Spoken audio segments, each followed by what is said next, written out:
हथियार बन जाती है। इसके ज्यादा समय बाद नहीं, मुझे पता चलता है कि इंडस्ट्रियल एंड कमर्शियल ऑफिसेस ने वैन डेबियाओ को बहुत सख्त वार्निंग दी है। उन्होंने साफ कह दिया कि अगर उसने दोबारा अपनी रिपोर्ट करने की पावर का गलत यूज किया, मैलिशियस तरीके से लोगों को परेशान किया और पब्लिक रिसोर्सेज वेस्ट किए, तो उसके खिलाफ कानून के हिसाब से एक्शन लिया जाएगा। जिसके बाद फैन डेबियाओ पूरी सड़क पर मजाक बन जाता है। उसका नाम और उसका ब्लैक हार्टेड और बेशर्म होना दोनों एक साथ जुड़ जाते हैं, जिस पर शिए यूफेन पहले तो यह सब बर्दाश्त नहीं कर पाती और फिर अपना पूरा गुस्सा फैन डेबियाओ पर निकालने लगती है। मैं कई बार उनके घर के सामने से गुजरता हूँ और हर बार ऊपर से सुपरवाइजर की चीखने की आवाज और चीजें फेंकने की आवाज सुनाई देती है, जिस पर शिए यूफेन चिल्लाकर कहती है, फैन डेबियाओ, आखिर में तुम मुझे बर्बाद करके छोड़ोगे। मैं एक दिन के लिए भी बाहर नहीं निकल पा रही हूँ। तुमने मेरी पूरी इज्जत खत्म कर दी है। फिर वो और गुस्से में कहती है, क्या ये तुम्हारा आइडिया नहीं था? मैं भी बाहर वाली स्नेक वुमन की तरह अंधी बन गई थी और अब देखो क्या हो गया, मेरा नाम तक खराब हो गया। बेवकूफ, मैं भी कितनी स्टूपिड थी। अगर तुम रेंट के लालच में नहीं पड़ते तो क्या आज यह सब होता? जिस पर फैन डेबियाओ बाहर अपनी बेइज्जती झेल चुका होता है और घर में भी सीधा खड़ा नहीं हो पाता। फिर वो हर दिन पागलों की तरह शराब पीना शुरू कर देता है, जिसके बाद वो हर दिन नशे में धुत रहता है और उसकी आंखें दिन पर दिन और ज्यादा डरावनी लगने लगती हैं, जिस पर मास्टर माँ और बाकी लोग भी अब मेरे साइड में आने लगते हैं। जबकि फैन डेबियाओ उन्हें अपने साथ रखने की कोशिश करता है, लेकिन फैन डेबियाओ कुछ भी नहीं कर पाता। फिर हैंडगिवर उन सबको वहां से भगा देता है, जिस पर मास्टर माँ रिप्रेजेंटेटिव बनकर बिना घबराए वहां से निकल जाता है। ये देखकर फैन डेबियाओ पूरी तरह स्टनर्ड रह जाता है और आखिर में सिर्फ अपने दांत पीसकर रह जाता है। इसके बाद उस दिन से वैन डेबियाओ और भी ज्यादा शराब पीने लगता है और जब भी वो रात में ज्यादा पी लेता है तो सड़क के उस पार खड़ा होकर मुझे घूरता रहता है। उसकी आंखें मेरे ऊपर नफरत और गुस्से से भरी रहती हैं, जिसे देखकर उसी दिन मैं अपनी दुकान और दरवाजे के बाहर 4 हाई डेफिनेशन नाइट कैमरों लगवा देता हूँ। कुछ दिन बाद आधी रात के समय वैन डेबियाओ फिर दिखाई देता है। उसके हाथ में रेड पेंट से भरी एक बकेट होती है और वो लड़खड़ाते हुए सीधे मेरी दुकान के दरवाजे तक आ जाता है, जिसके बाद वो बिना कुछ सोचे मेरी ग्लास डोर और पोस्टर पर पूरी रेड पेंट फेंक देता है। फिर उसे लगता है कि यह अभी भी काफी नहीं है, जिस पर वो खाली बकेट उठाकर मेरी ग्लास डोर पर 2 बार जोर से मार देता है। इसके बाद अगले दिन सुबह उसके वहां से जाने के थोड़ी देर बाद ही शाओलिन सबसे पहले दुकान पर पहुंच जाता है, जिस पर वो जोर से चिल्लाता है और मुझे फोन करता है, ब्रोदर, इस बार बहुत बड़ी प्रॉब्लम हो गई है। यह सुनकर मैं तुरंत भागता हुआ वहां पहुंचता हूं और शाओलिन को गुस्से से कांपते हुए देखता हूं। फिर वो कहता है, ये जरूर फैन डेबियाओ उस बस्टर्ड का काम है। वो हद से ज्यादा बलिंग कर रहा है। हमें तुरंत पुलिस को कॉल करना चाहिए। जिस पर मैं कहता हूँ, अभी टेंशन मत लो, तुम कुछ आंटिस्ट को बुलाकर यह जगह साफ करवाओ। थोड़ा ज्यादा पैसा लग जाए तो भी कोई बात नहीं, लेकिन दुकान खुलने से पहले सब कुछ पहले जैसा दिखना चाहिए। जिस पर शाओलिन पूछता है, ब्रोदर, क्या इस बार भी इसे ऐसे ही छोड़ देंगे? फिर मैं उसकी तरफ देखकर कहता हूँ, कैसे पॉसिबल है? तुम पहले बाबूजी जाओ, बाकी सब मुझ पर छोड़ दो। ये कहने के बाद मैं वापस दुकान में चला जाता हूँ और पिछली रात की सर्विलांस वीडियो निकालता हूँ, जिसमें साफ दिखाई देता है कि उसने पेंट फेंका, दरवाजा तोड़ा और फिर गुस्से वाले चेहरे के साथ वहां से भाग गया। पूरा प्रोसेस हाई प्रिसीजन कैमरा में बहुत साफ रिकॉर्ड हो जाता है। खासकर जब वो पेंट फेंकने के बाद ऊपर देखता है तो उसका पूरा चेहरा सामने आ जाता है। जिस पर मैं मन ही मन कहता हूँ, फैन डेबियाओ, मैं इस मौके का बहुत लंबे समय से इंतजार कर रहा था और इस बार मैं तुम्हें पलटने का एक भी मौका नहीं दूंगा। फिर मैं सर्विलांस वीडियो का सबसे खतरनाक हिस्सा काट लेता हूँ और उसके सामने से रिकॉर्ड हुए उस मोमेंट की फोटो निकाल लेता हूँ। इसके बाद मैं गाड़ी लेकर सीधे टाउन के फोटो स्टूडियो पहुंच जाता हूँ। मैं वहां पहुंचकर बॉस से कहता हूँ, बॉस, मेरी मदद करो, इस फोटो को 24 इंच साइज में प्रिंट कर दो। जिस पर वो स्क्रीनशॉट देखकर कुछ पल के लिए रुक जाता है और फिर कहता है, अरे ये तो हुइमिंग रोड वाला फैन डेबियाओ है ना?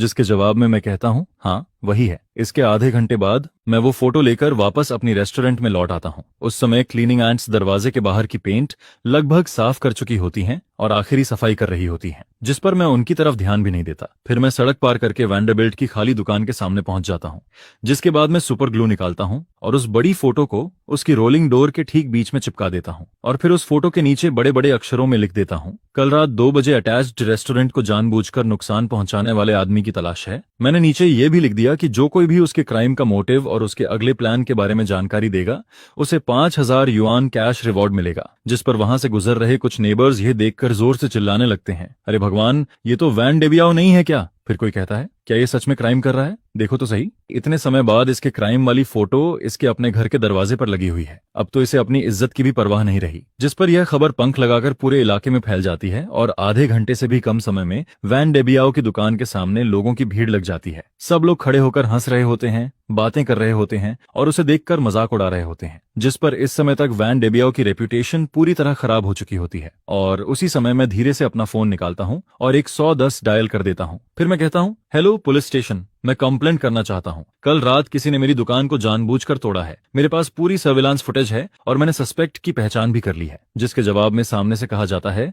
ठीक है, आप वेट कीजिए। और फिर करीब 10 मिनट बाद 2 हैट वाले अंकल वहां पहुंच जाते हैं, जिस पर मैं पूरी वीडियो वाला यूएसबी ड्राइव उनमें से एक अंकल को दे देता हूं और कहता हूं यही प्रूफ है। फिर मैं उन्हें बस बताता हूं सस्पेक्ट सामने वाली बिल्डिंग में रहता है, 3री मंजिल पर, रूम 302 में। यह सुनकर दोनों अंकल सैकड़ों नेबर्स की नजरों के सामने सीधे उस बिल्डिंग में चले जाते हैं जहां वैन डेबियाओ रहता है। और ज्यादा देर नहीं लगती, फिर थोड़ी देर बाद वो वैन डेबियाओ को पकड़कर बाहर ले आते हैं, जिस पर वैन डेबियाओ अपनी वही बदसूरत शक्ल को जो 1000 गुना बड़ी करके उसकी दुकान के दरवाजे पर चिपकाई गई होती है और जिसे देखकर हर कोई उसका मजाक उड़ा रहा होता है, देखते ही पूरी तरह टूट जाता है। उसकी आखिरी हिम्मत भी खत्म हो जाती है और उसके पैर तक कांपने लगते हैं, जबकि मैं अपनी दुकान के सामने खड़ा होकर यह सब ठंडे चेहरे से देखता रहता हूँ। लगभग 1 महीने से चल रही यह लड़ाई आखिरकार यहीं खत्म हो जाती है। इसके बाद जब वैन डेबियाओ को वहां से ले जाया जाता है तो पूरा माहौल अचानक शांत हो जाता है। पुलिस की गाड़ी की फ्लैशिंग लाइट्स सड़क के मोड़ पर गायब हो जाती हैं और वहां खड़े लोग भी धीरे धीरे वापस जाने लगते हैं, लेकिन हवा में अभी भी उसी गुस्से और डिस्कशन का माहौल बना रहता है, जिस पर अगले कुछ दिनों तक वैन डेबियाओ पूरे इलाके में लोगों के बीच सबसे बड़ा टॉपिक बना रहता है। जबकि मैं शांति से शाओलिन से कहता हूँ, गेस्ट्स आने वाले हैं, दुकान खोलने की तैयारी करो। जिस पर शाओलिन पूछता है, ब्रोदर, क्या हम आज भी दुकान खोलेंगे? जिसके जवाब में मैं कहता हूँ, क्यों नहीं खोलेंगे? आसमान भी टूट पड़े तब भी हमें खाना तो खाना ही है। हमारा काम है कि सब लोग यहाँ आकर अच्छे से खाना खाएं। यह सुनकर शाओलिन जोर से सिर हिलाता है और तुरंत काम में लग जाता है। फिर आधे घंटे बाद हमारी रेस्टोरेंट हमेशा की तरह समय पर खुल जाती है, जैसे वह पूरा तमाशा कभी हुआ ही नहीं था। लेकिन सब लोग अंदर ही अंदर समझ रहे होते हैं कि अब सब कुछ पहले जैसा नहीं रहा। उसी दिन दोपहर में मुझे पुलिस स्टेशन से कॉल आता है और मुझे वहां जाकर स्टेटमेंट देने के लिए कहा जाता है, जिस पर मैं दुकान शाओलिन को सौंप देता हूं और अकेला पुलिस स्टेशन चला जाता हूं। वहां जाकर मैं शुरुआत से सब कुछ बता देता हूं, लॉन्ग टर्म रेंट से लेकर झूठी रूमर्स तक, जानबूझकर कराई गई रिपोर्ट्स तक और आखिर में पिछली रात पेंट फेंकने और दरवाजा तोड़ने तक। फिर पुलिस मुझसे कहती है, वैन डेबियाओ ने जानबूझकर आपकी प्रॉपर्टी को नुकसान पहुंचाया है, जिसकी वैल्यू 5000 युआन से ज्यादा है, इसलिए यह केस ऑफिशियली दर्ज किया जाएगा। जिस पर वो आगे कहते हैं, हम उसे कानून के हिसाब से डिटेन करेंगे और फिर प्रोसिक्यूटर ऑफिस भेजेंगे। बाद में आपको विक्टिम के तौर पर कोर्ट में भी आना पड़ सकता है। जिसके जवाब में मैं कहता हूं, मैं पूरा कोऑपरेट करूंगा। और फिर पुलिस स्टेशन से बाहर निकलने के बाद मैं गहरी सांस लेता हूं, जिस पर मुझे लगता है कि पिछले कई दिनों से मेरे सीने में जमा सारा बोझ आखिरकार खत्म हो गया है। फिर करीब आधे घंटे बाद जैसे ही मैं अपनी दुकान के सामने पहुंचता हूं, वहां पहले से खड़े लोगों का एक ग्रुप मेरी तरफ दौड़कर आ जाता है, जिस पर सबसे पहले मास्टर माँ मेरा हाथ पकड़ लेता है और एक्साइटेड होकर कहता है, बॉस, ये हमने सब सुन लिया, आपने बहुत अच्छा किया, आपने हम सबके लिए और पूरी सड़क के लिए यह किया है। फिर शियाओयान भी कहता है, बॉस, ये आगे कभी भी कुछ हो बस एक बार बोल देना, हम लोग हमेशा आपके साथ खड़े रहेंगे। जिस पर मैं हल्का सा मुस्कुराता हूं और कहता हूं, सब लोग इतना सीरियस मत हो, मैंने बस वही किया जो मुझे करना चाहिए था। आगे से सब लोग आराम से और सेफली अपना बिजनेस करो, इससे बेहतर कुछ नहीं है। फिर मैं कहता हूं, अंदर चलो, आज मैं सबको ट्रीट देता हूं। यह सुनकर सब लोग मेरे साथ दुकान के अंदर चले जाते हैं और कुछ ही देर में वहां हंसी और बातों की आवाजें भर जाती हैं। फिर वैन डेबियाओ की डिटेंशन के 3रे दिन शियुफेन मेरी दुकान पर आ जाती है। उसका चेहरा बहुत थका हुआ और कमजोर लग रहा होता है, जिस पर वो आते ही मुझे देखकर कहती है, बॉस, ये। और फिर अगले ही पल वो सीधे मेरे सामने घुटनों पर बैठ जाती है और कहती है, बॉस, ये प्लीज एक बार दया कर दीजिए, मेरे आदमी को छोड़ दीजिए। फिर वो जल्दी जल्दी कहती है, अगर आप कहेंगे तो मैं आपकी हर भरपाई करूंगी, जो नुकसान हुआ है उसका पैसा दूंगी। जिस पर मैं ठंडे चेहरे से कहता हूँ, शियुफेन, उठो, तुम मेरी दुकान में हो और ये सब मेरे बिजनेस पर असर डाल रहा है। लेकिन शियुफेन उठती नहीं और कहती है, बॉस, ये। वो कुछ समय के लिए कंफ्यूज्ड हो गया था, उसने बहुत ज्यादा शराब पी ली थी, तभी उसने वह घटिया काम किया, अब उसे बहुत पछतावा हो रहा है। फिर वो रोते हुए कहती है, बस आप जाकर अंकल से कह दो कि आप उसे माफ करने को तैयार हो। अगर आप समझौते वाली लेटर साइन कर दोगे तो वो बाहर आ जाएगा, हम आपको पैसा देंगे, आपका पूरा नुकसान भरेंगे, डबल देंगे नहीं ट्रिपल देंगे। जिस पर मैं हल्का सा हंस देता हूँ और फिर कहता हूँ, शियुफेन, तुम्हें सच में लगता है कि मैं यह सब सिर्फ पैसों के लिए कर रहा हूँ? यह सुनकर वो चुप हो जाती है, उसका मुंह खुला रह जाता है, लेकिन उसके पास कोई जवाब नहीं होता। फिर मैं उसकी तरफ देखकर कहता हूँ, जब तुम लोग मुझे मजबूर कर रहे थे कि मैं रेंट को 3500 से बढ़ाकर 8500 कर दूं, तब तुम्हें सिर्फ पैसों की पड़ी थी। जब तुम बाहर जाकर ये रूमर्स फैला रही थी कि मैं गटर ऑयल और सड़ी हुई सब्जियों का यूज करता हूँ, तब तुमने ये नहीं सोचा कि तुम मेरी रेपुटेशन खराब कर रही हो। और जब उसने मैलिसियस रिपोर्ट करके मेरी दुकान बंद करवाने की कोशिश की, और मुझे बैंकरप्ट करने की कोशिश की, तब उसने एक बार भी नहीं सोचा कि मेरे लिए कोई रास्ता छोड़े, जिस पर अब वो मेरी दुकान पर आकर मेरा दरवाजा तोड़ देता है और तुम मुझसे कह रही हो कि वो बस कुछ समय के लिए कंफ्यूज्ड था। यह सुनकर शिए यूफेन का चेहरा और ज्यादा सफेद पड़ने लगता है। फिर मैं उसकी तरफ देखकर कहता हूँ, यह बात मेरी उसे माफ करने या ना करने की नहीं है। उसने कानून तोड़ा है और जो उसे मिलना चाहिए वो कानून की सजा और सीख है, ना कि मेरी माफी। मेरी माफी की कोई वैल्यू नहीं है और ना ही उससे वो बच सकता है। यह सुनकर शिए यूफेन की आंखें अचानक बदल जाती हैं। फिर वो दांत भींचकर कहती है, तो क्या तुम हम सबको खत्म करना चाहते हो? मरविन, तुम बहुत क्रूअल हो, तुम्हें इसका बदला मिलेगा। जिसके जवाब में मैं ठंडे चेहरे से कहता हूँ, मुझे नहीं पता मुझे बदला मिलेगा या नहीं, लेकिन मुझे इतना पता है कि उसका बदला उसके पास पहुंच चुका है। अब मेरी दुकान से बाहर निकल जाओ, नहीं तो मैं पुलिस को बुला दूंगा। इसके बाद एक रियल एस्टेट कंपनी का मैनेजर, जो हमेशा मेरी दुकान पर आता रहता था, खुद मेरे पास आता है। फिर वो कहता है, बॉस, ये क्या आपको इंटरेस्ट है कि आप अपनी रेस्टोरेंट हमारी नई प्रॉपर्टी में खोलें? हमने चेंगडोंग में एक नया कमर्शियल प्लाजा डेवलप किया है जो अगले साल ओपन होगा। आपकी कुकिंग स्किल और आपका कैरेक्टर दोनों हमें बहुत पसंद है। जिस पर वो आगे कहता है, हम आपको सबसे अच्छी जगह देना चाहते हैं और सबसे अच्छा रेंट भी आपके लिए रखा गया है। यह सुनकर मेरे सामने जैसे एक नया रास्ता खुल जाता है। एक नई ब्रांच खोलना, अपनी रेस्टोरेंट को एक ब्रांड बनाना और एक बिल्कुल नई दुनिया में कदम रखना, सब कुछ जैसे मुझे बुला रहा होता है। एक महीने बाद वैन डेबियाओ को जानबूझकर प्रॉपर्टी डैमेज करने के जुर्म में गिल्टी ठहरा दिया जाता है और उसे 8 महीने की जेल की सजा मिल जाती है। जिसके बाद वैन डेबियाओ की दुकान और उसका घर बाहर से आए एक इन्वेस्टर खरीद लेते हैं और उसकी प्रॉपर्टी की प्राइस मार्केट प्राइस से लगभग 30% कम होती है। उसी समय उसकी पुरानी दुकान के बाहर स्कैफोल्डिंग लग चुकी होती है और अंदर वर्कर्स लगातार काम कर रहे होते हैं। हर तरफ हथौड़े और मशीनों की आवाज गूंज रही होती है। जिस रोलिंग डोर पर पहले पेंट फेंका गया था और जिस पर वो बड़ी फोटो लगी थी, उसे हटा दिया गया होता है और उसकी जगह अब एक नई ग्लास और वुडन वॉल लगाई जा रही होती है, जिस पर साफ दिखाई देता है कि वैन डेबियाओ का दौर अब खत्म हो चुका है। जबकि मेरी नजरें अब चेंगडोंग न्यू कमर्शियल प्लाजा की तरफ बढ़ चुकी होती हैं। उस प्रोजेक्ट की फाइल मेरे ड्रॉर में रखी होती है और इन दिनों मैं अपनी सिग्नेचर डिशेस को फिर से ऑर्गेनाइज करना शुरू कर देता हूँ। मैं कुकिंग प्रोसेस को स्टैंडर्ड बना रहा होता हूँ और फिर मैं एक ऑनलाइन बिजनेस मैनेजमेंट कोर्स में भी एडमिशन ले लेता हूँ, जिस पर शाओलिन मुझे देखकर हैरान हो जाता है और कहता है, ब्रोदर, हम अभी इतना अच्छा कर रहे हैं, फिर भी आप इतना क्यों कर रहे हो? जिसके जवाब में मैं कहता हूँ, शाओलिन, यह दुकान बस हमारी शुरुआत है। आगे हम इस शहर में दूसरी और तीसरी रेस्टोरेंट भी खोलेंगे। यह सुनते ही शाओलिन की आंखें चमकने लगती हैं। उसके चेहरे पर फ्यूचर को लेकर एक्साइटमेंट साफ दिखाई देने लगती है, क्योंकि चेंगडोंग न्यू कमर्शियल प्लाजा इस शहर के फ्यूचर डेवलपमेंट का सबसे बड़ा सिंबल है। यह एक नया बिजनेस एरिया है जिसे गवर्नमेंट सपोर्ट कर रही है। प्लान के हिसाब से वहां शॉपिंग, डाइनिंग, एंटरटेनमेंट और ऑफिस सब कुछ एक ही जगह होगा और उसका टारगेट इस शहर के सबसे यंग और सबसे ज्यादा पैसे खर्च करने वाले लोगों को अट्रैक्ट करना है। जिस पर स्क्वायर के सामने फर्स्ट फ्लोर पर जो जगह है जहां फाउंटेन बना हुआ है, वही पूरी कमर्शियल स्ट्रीट की सबसे बेस्ट लोकेशन मानी जा रही है।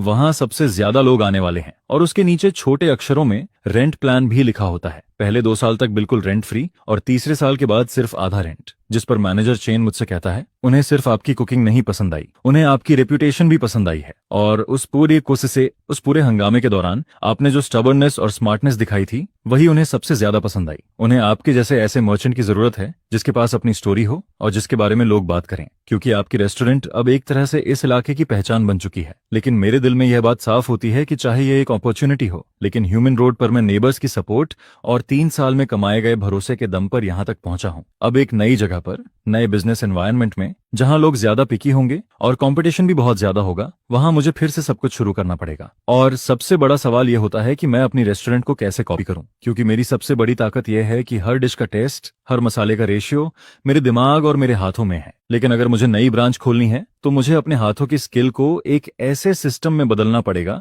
जिसे कोई भी सीख सके, कॉपी कर सके और उसी तरह फॉलो कर सके। जिस पर मैं हर डिश को डिटेल में लिखना शुरू कर देता हूँ।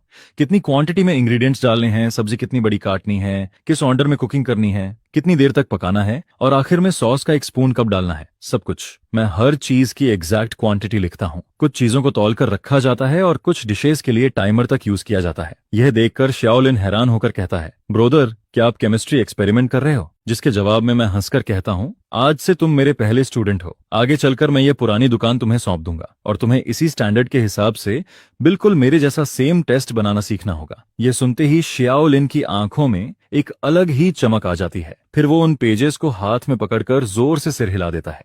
लेकिन सिर्फ स्टैंडर्डाइजेशन काफी नहीं है, मुझे ऐसे नए शेफ्स भी चाहिए जो पूरी किचन को संभाल सकें, क्योंकि किसी भी रेस्टोरेंट की फाउंडेशन शेफ जितनी ही इंपॉर्टेंट होती है। जिस पर मैं इंडस्ट्री में आने वाली रिक्रूटमेंट इन्फॉर्मेशन पर ध्यान देना शुरू कर देता हूँ और अपने कुछ फूड सप्लायर्स से भी कहता हूँ कि अगर कोई अच्छा आदमी मिले तो मुझे बताएं। उस समय चेंगडोंग की कंस्ट्रक्शन साइट पर हर तरफ ऊंचे टावर क्रेन और स्कैफोल्डिंग लगे हुए होते हैं। हवा में सीमेंट और मिट्टी की स्मेल फैली होती है, लेकिन मैं कंस्ट्रक्शन साइट के सामने खड़ा होकर उस बिल्डिंग को देखता रहता हूँ जो धीरे धीरे शेप ले रही होती है, और उसे देखकर मेरे दिल में भी एक नई गर्मी उठने लगती है, क्योंकि वैन डेबियाओ मुझे खत्म करना चाहता था, लेकिन गलती से उसी ने मेरे लिए एक बड़ी दुनिया का दरवाजा खोल दिया और मेरी जिंदगी अब उस ऊंचाई की तरफ बढ़ रही होती है जिसके बारे में मैंने कभी इमेजिन भी नहीं किया था। 1.5 महीने बाद मैं ऑफिशियली चेंगडोंग न्यू कमर्शियल प्लाजा के डेवलपर के साथ दूसरी लीज साइन कर देता हूँ, और साइनिंग वाले दिन मैनेजर चेन खुद वहां मौजूद होता है और साथ में कुछ लोकल मीडिया वालों को भी बुलाता है, जिस पर मैनेजर चेन सबके सामने कहता है,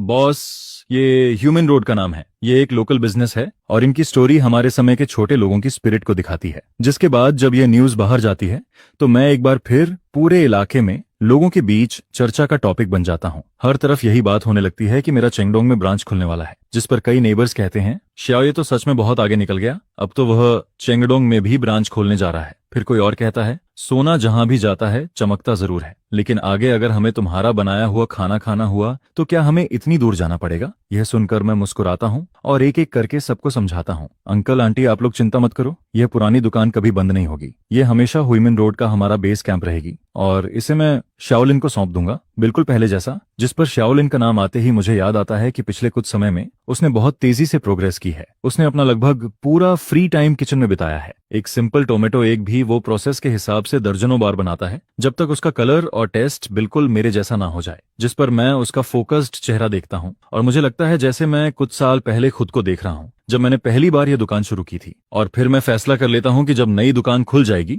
और सब कुछ ठीक से चलने लगेगा तब मैं इस पुरानी दुकान का 30% हिस्सा शाओलिन को दे दूंगा। इसी दौरान शेफ का मामला भी फिक्स हो जाता है। एक इंग्रेडिएंट सप्लायर मुझे जुआंग क्वांग नाम के एक लड़के के बारे में बताता है। उसकी उम्र 26 साल होती है और वो शहर के एक 5 स्टार होटल में सूस शेफ का काम करता है, लेकिन वो लोगों से ज्यादा बात नहीं कर पाता और होटल में हमेशा दबा रहता है, जिस पर उसे कभी प्रमोशन नहीं मिल पाता। फिर मैं उसे मिलने के लिए बुलाता हूँ और सीधे उसे किचन में ले जाता हूँ, जिसके बाद मैं उसके सामने एक डिश बनाता हूँ और उसे टेस्ट करने को देता हूँ। फिर मैं स्पून उसके हाथ में देता हूँ और कहता हूँ कि अब वही डिश दोबारा बनाओ, जिस पर वो सिर्फ एक बार मुझे काम करते हुए देखता है और लगभग सब कुछ समझ जाता है। दूसरी बार जब वो वही डिश बनाता है तो उसका टेस्ट लगभग मेरे जैसा होता है और तीसरी बार वो डिश की प्रेजेंटेशन में थोड़ा इम्प्रूवमेंट भी कर देता है, जिससे खाना और ज्यादा अच्छा दिखने लगता है। यह देखकर मैं तुरंत उससे कहता हूँ, अगले महीने से तुम यहाँ काम करोगे, तुम्हारी बेसिक सैलरी अभी की सैलरी से 20% ज्यादा होगी और जब नई दुकान ओपन हो जाएगी तब तुम्हें 5% प्रॉफिट भी मिलेगा, लेकिन सिर्फ एक कंडीशन है, तुम्हें हर चीज बिल्कुल मेरे स्टैंडर्ड के हिसाब से करनी होगी। ये सुनकर जुआंग क्वांग मेरी तरफ देखता है और फिर बहुत एक्साइटेड होकर कहता है, थैंक यू बॉस, ये आप चिंता मत करो, मैं आपको कभी डिसअपॉइंट नहीं करूंगा। जिस पर धीरे धीरे सब कुछ सही डायरेक्शन में जाने लगता है। टीम के मेन लोग अब तैयार हो चुके होते हैं, स्टैंडर्ड प्रोसेस भी तय हो चुका होता है और नई दुकान की डिजाइन ड्राइंग भी डेवलपर की तरफ से भेज दी जाती है। सभी काम प्रोफेशनल डिजाइनर कर रहे होते हैं और मैं लगातार फ्यूचर के लिए बिजी रहता हूँ। जब मैं इतना बिजी हो जाता हूँ कि मुझे दिन और रात का फर्क तक महसूस नहीं होता, उसी समय हुइमिन रोड की पुरानी बातें भी धीरे धीरे पीछे छूटने लगती हैं। जिस पर सामने वाले नए मालिक ने वैन डेबियाओ की पुरानी दुकानों को मिलाकर एक एक्सप्रेस होटल बना दिया होता है। उसका काम बहुत तेजी से चल रहा होता है। हर दिन स्कैफोल्डिंग कम होती जा रही होती है और उसके पीछे से नई ग्रे बिल्डिंग और बड़ी ग्लास विंडोजेस दिखाई देने लगती हैं, जिसे देखकर पूरा होटल काफी शानदार लगता है। कभी कभी मैं मास्टर माँ और उन पुराने टेनेंट्स को सड़क के किनारे खड़ा देखता हूँ जो पहले वैन डेबियाओ की दुकान में रेंट पर रहते थे। वो सब उस नए होटल को देखते रहते हैं और आपस में धीरे धीरे कुछ बातें करते रहते हैं, जिस पर मैं समझ जाता हूँ कि वो सब यही सोच रहे हैं कि समय कितनी जल्दी बदल जाता है। और देखते ही देखते पूरे 8 महीने गुजर जाते हैं, जिस पर सामने वाला एक्सप्रेस होटल खुले हुए भी 2 महीने हो चुके होते हैं। होटल का बिजनेस बहुत अच्छा चल रहा होता है और उसकी वजह से पूरी सड़क का लेवल भी पहले से बेहतर हो जाता है। साथ ही मेरी छोटी दुकान में भी पहले से ज्यादा लोग आने लगते हैं। इसी दौरान मेरा नया शेफ भी पूरी तरह हमारी टीम का हिस्सा बन जाता है। वो न सिर्फ मेरे बनाए हुए स्टैंडर्ड प्रोसेस को पूरी तरह फॉलो करता है, बल्कि अपने 5 स्टार होटल के एक्सपीरियंस से किचन मैनेजमेंट को भी और बेहतर बना देता है, जिस पर हमारी काम करने की स्पीड पहले से काफी बढ़ जाती है। और शाओलिन भी अब वह पुराना लड़का नहीं रहता जो हर समय मुझे भाई कहकर पीछे पीछे घूमता था। अब वह खुद बहुत कॉन्फिडेंट हो चुका होता है। उसी समय चेंगडोंग न्यू कमर्शियल प्लाजा का कंस्ट्रक्शन भी आखिरी स्टेज में पहुंच जाता है और मेरी नई दुकान की डेकोरेशन भी तेजी से शुरू हो जाती है। साथ ही मैं येजिया रेस्टोरेंट का ट्रेडमार्क भी रजिस्टर करवा देता हूँ और एक कैटरिंग कंपनी भी बना लेता हूँ ताकि बिजनेस को और बड़ा किया जा सके। एक दिन मैं वॉल के साथ अगले सीजन के नए डिशेस के बारे में बात कर रहा होता हूँ, तभी मेरी नजर अचानक एक ऐसे आदमी पर पड़ती है जो जाना पहचाना भी लगता है और अजनबी भी। वो वैन डेबियाओ होता है जो अब जेल से बाहर आ चुका होता है, जिस पर शाओलिन मेरी नजर का पीछा करता है और फिर धीरे से कहता है, ब्रोदर ये वो आदमी। लेकिन मैं उसकी बात बीच में ही रोक देता हूँ और कहता हूँ वो अब सिर्फ एक पुराना नेबर है, चलो आगे बात करते हैं। फिर मैं मेन्यू की तरफ देखकर कहता हूँ, मुझे लगता है इस क्रिस्पी टोफू में सॉस की मिठास थोड़ी और बढ़ानी चाहिए। और फिर नई दुकान के ओपनिंग वाले दिन चेंगडोंग कमर्शियल प्लाजा भी ऑफिशियली पहली बार खुलता है। पूरे स्क्वायर में रंग बिरंगे फ्लैग्स लगे होते हैं और हर तरफ इतनी भीड़ और हलचल होती है कि पूरा माहौल बहुत लाइवली लगने लगता है। स्टोर के एंट्रेंस से लेकर पूरे स्क्वायर के बीच तक रेड कारपेट बिछा हुआ होता है जो देखने में बहुत शानदार लग रहा होता है। और फिर मैं फॉर्मल कपड़ों में रिबन कटिंग सेरेमनी में सीधा खड़ा रहता हूँ, जिस पर जब बोलने की मेरी बारी आती है तो मैं गहरी सांस लेता हूँ और फिर कहना शुरू करता हूँ, हेलो एवरीवन, मेरा नाम ये चेन है। बहुत से लोग मुझे जानते हैं, लेकिन शायद मेरे खाने की वजह से नहीं बल्कि कुछ और बातों की वजह से। जिस पर मैं हल्का सा मुस्कुराता हूँ और फिर कहता हूँ, लेकिन आज यहाँ खड़े होकर मैं चाहता हूँ कि आप लोग मुझे और मेरी दुकान को फिर से जानो। येजिया रेस्टोरेंट में कोई सीक्रेट नहीं है, यहाँ सिर्फ दो चीजें हैं, पहली कॉन्शियंस और दूसरी टेस्ट बमारिगोस। हुइमिन रोड की उस छोटी सी दुकान से जहां सिर्फ 7 टेबल थे लेकर आज चेंगडोंग की इस नई दुकान तक, ये दोनों चीजें कभी नहीं बदलेंगी। Thank you. सुबह 10:18 पर रिबन कटिंग खत्म हो जाती है और नई दुकान का दरवाजा ऑफिशियली खुल जाता है, जिसके बाद कस्टमर्स एक के बाद एक अंदर आने लगते हैं। किचन के अंदर एक जैसे यूनिफॉर्म पहने हुए 8 शेफ्स अपने अपने काम में लगे रहते हैं। कोई काट रहा होता है, कोई इंग्रेडिएंट्स तैयार कर रहा होता है, कोई कुकिंग कर रहा होता है और कोई डिश सर्व कर रहा होता है, जिस पर पूरा किचन एक मशीन की तरह परफेक्टली काम कर रहा होता है। और जो स्टैंडर्ड प्रोसेस मैंने पहले बनाया था वही अब उनके हाथों का सबसे बड़ा हथियार बन चुका होता है, जिस पर कोई भी गलती नहीं होती। फिर आवाज आती है, A3 टेबल के लिए signature braced pork, B5 table के लिए क्रिस्पी टोफू और हैंड ऑन कैबेज। जिसके बाद किचन के अंदर सब कुछ बहुत शांति और तेजी से होता है और कुछ ही देर में गर्मा गर्म डिशेस कस्टमर्स की टेबल पर पहुंचने लगती हैं। फिर यूनिफॉर्म पहने वेटर मुझे एक टेबल से दूसरी टेबल तक लेकर जाते हैं और मैं पूरे हॉल में घूमते हुए हर कस्टमर का रिएक्शन ध्यान से देखता हूँ और उनकी बातें सुनता हूँ। जिस पर कोई कहता है, यहाँ का एनवायरनमेंट बहुत अच्छा है। फिर कोई किचन की तरफ देखकर कहता है, इतना साफ किचन देखकर तो आराम से खाना खाया जा सकता है। हर तरफ सिर्फ तारीफ सुनाई देती है और ओपनिंग के पहले दिन ही नई दुकान का बिजनेस उम्मीद से कहीं ज्यादा अच्छा चलने लगता है, जिस पर रात तक सभी एम्प्लॉयज इतने थक जाते हैं कि चेयर पर बैठते ही सांस लेने लगते हैं, लेकिन उनके चेहरे पर थकान से ज्यादा एक्साइटमेंट और प्राउड दिखाई देता है। फिर फाइनेंस वाला मुझे पहले दिन की अर्निंग बताता है और वह नंबर लगभग हुइमिन रोड वाली पुरानी दुकान की कई दिनों की कमाई के बराबर होता है। यह देखकर मैं भी बहुत खुश होता हूँ, लेकिन ओपनिंग का पहला हफ्ता सबसे जरूरी होता है, इसलिए मैं लगातार बिजी रहता हूँ। जिस पर मैं चेंगडोंग वाली दुकान का रोज का काम जुआंग क्वान को सौंप देता हूँ और खुद वापस ह्यूमन रोड वाली पुरानी दुकान पर आ जाता हूँ। मुझे देखते ही शाओलिन खुश होकर कहता है, बॉस ये आप वापस आ गए। फिर वो तुरंत हंसते हुए कहता है, जब बाहर वाले लोग ना हो तब मैं आपको फिर से ब्रदर कह सकता हूँ। यह सुनकर मैं भी मुस्कुरा देता हूँ। फिर शाओलिन मुझे इस महीने का अकाउंट दिखाता है और कहता है, मैंने इस महीने का सारा हिसाब तैयार कर लिया है, आप देखो। जिस पर मैं अकाउंट देखकर कहता हूँ, तुमने बहुत अच्छा काम किया है, इस महीने की अर्निंग पिछले महीने से भी ज्यादा है। जिसके जवाब में शाओलिन खुश होकर कहता है, ओ ऑफ कोर्स ब्रदर। फिर दोपहर में जब कस्टमर्स चले जाते हैं तो मैं शाओलिन को पीछे किचन में बुलाता हूँ और फिर मैं एक डॉक्यूमेंट निकालकर उसके हाथ में दे देता हूँ। जिस पर वो डॉक्यूमेंट खोलकर कंफ्यूज्ड होकर पूछता है, यह क्या है। फिर मैं उसकी तरफ देखकर कहता हूँ, आज से इस पुरानी दुकान का 70% हिस्सा मेरा है और 30% हिस्सा तुम्हारा। अब तुम सिर्फ इस दुकान के मैनेजर नहीं हो, तुम इस दुकान के एक ऑनर भी हो और साल के आखिर में तुम्हें तुम्हारे शेयर्स के हिसाब से प्रॉफिट भी मिलेगा। यह सुनकर शाओलिन एकदम घबरा जाता है और कहता है, यह बहुत ज्यादा है, मैं यह नहीं ले सकता। जिसके जवाब में मैं कहता हूँ, तुम इसके हकदार हो, यह दुकान हमारी जड़ है और तुमने इसे मेरे लिए संभाल कर रखा। अगर तुम नहीं होते तो आज येजिया रेस्टोरेंट यहाँ तक कभी नहीं पहुंचती। यह 30% शेयर्स तुम्हारा हक है। यह सुनकर शाओलिन की आंखों से आंसू निकलने लगते हैं, लेकिन इस बार वो मना नहीं करता। वो सिर्फ जोर से सिर हिलाता है और उस डॉक्यूमेंट को अपने सीने से लगा लेता है। इसके बाद जब मैं चेंगडोंग की नई दुकान पर वापस आता हूँ तो मैं देखता हूँ कि मास्टरमा, लाओली और कुछ पुराने नेबर्स वहां मेरा इंतजार कर रहे होते हैं और वो अपने साथ एक बहुत बड़ा प्लैक भी लेकर आए होते हैं, जिस पर एक फेमस कैलीग्राफर के लिखे हुए 4 बड़े शब्द बने होते हैं, जिस पर लिखा होता है, प्राउड हार्ट्स। मैं उस प्लैक को देखता हूँ, फिर अपने सामने खड़े उन सादे और अच्छे नेबर्स को देखता हूँ, जिस पर मेरे दिल में एक ऐसी फीलिंग आती है जिसे वर्ड्स में कहना मुश्किल होता है, क्योंकि इतने समय की सारी मेहनत, सारी परेशानी और सारे मुश्किल दिन आखिरकार खत्म हो चुके होते हैं। और फिर 2 साल बाद हमेशा की तरह नए साल से 7 दिन पहले यजिया रेस्टोरेंट बंद हो जाता है। चेंगडोंग वाली नई दुकान पहले ही लॉक हो चुकी होती है, लेकिन उसी रात ह्यूमन रोड वाली पुरानी दुकान बहुत ज्यादा लाइवली होती है, क्योंकि मैं सभी मैन एम्प्लॉयज को वहां बुलाता हूं जहां से हमारा सपना शुरू हुआ था। और फिर हम सब उसी पुरानी टेबल पर बैठकर साथ में न्यू ईयर डिनर करते हैं।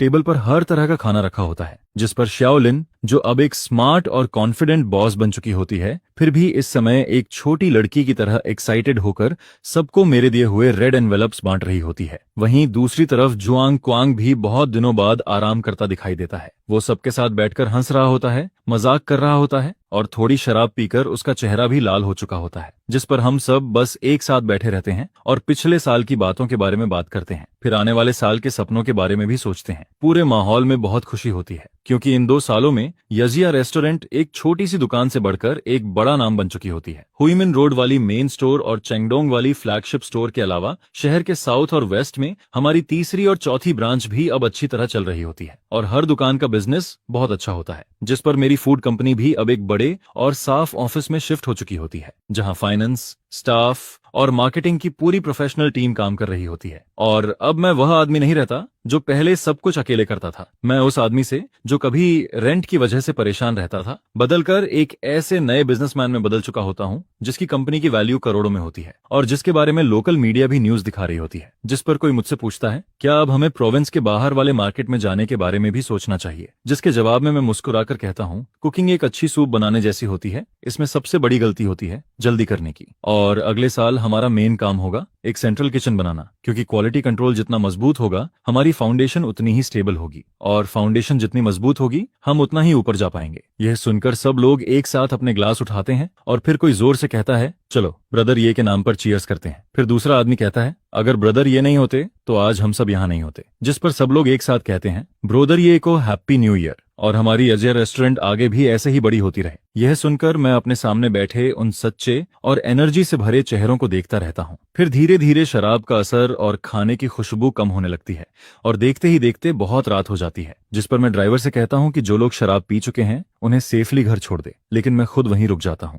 फिर मैं धीरे से विंडो के पास जाता हूँ और उसे खोल देता हूँ, जिसके बाद नए साल की ठंडी हवा अंदर आने लगती है। मैं खामोशी से बाहर देखने लगता हूँ। दूर आसमान में एक के बाद एक फायरवर्क्स फूट रहे होते हैं, जिनकी रोशनी से पूरी सिटी चमक रही होती है, जिस पर ऐसा लगता है जैसे पूरी रात सफेद रोशनी में बदल गई हो। फिर मैं सड़क के उस पार बने होटल की तरफ देखता हूँ। वो होटल अब शांत, साफ और मॉडर्न दिखाई देता है। फेस्टिवल की लाइट्स में वो और भी अलग लग रहा होता है, लेकिन वहां अब वैन डेबियाओ का कोई नाम, कोई निशान नहीं बचा होता, जिस पर ऐसा महसूस होता है जैसे वह आदमी और उसके साथ जुड़ी सारी पुरानी बातें कभी यहाँ थी ही नहीं। 3 साल पहले मैं इसी जगह खड़ा होकर हर महीने 5,000 युआन रेंट बढ़ने की चिंता कर रहा था, और अपने लैंडलॉर्ड की वजह से पूरी तरह फंस चुका था। लेकिन 3 साल बाद मैं इसी जगह पर खड़ा होता हूँ, और मेरे पास 4 रेस्टोरेंट्स और एक बड़ी केटरिंग कंपनी होती है, जिस पर मुझे समझ आता है कि मुझे यहाँ तक नफरत या गुस्से ने नहीं पहुंचाया, बल्कि मुझे यहाँ तक लाया मेरे टेस्ट पर भरोसे ने, मेरी कॉन्शियंस ने, और उस लाइफ के लिए प्यार ने, जो सबसे मुश्किल समय में भी कभी खत्म नहीं हुआ। फिर मैं बाहर चमकते हुए फायरवर्क्स को देखता हूँ, जिस पर मेरे चेहरे पर धीरे धीरे एक मुस्कान आ जाती है, और मेरा दिल पूरी तरह शांति और खुशी से भर जाता है।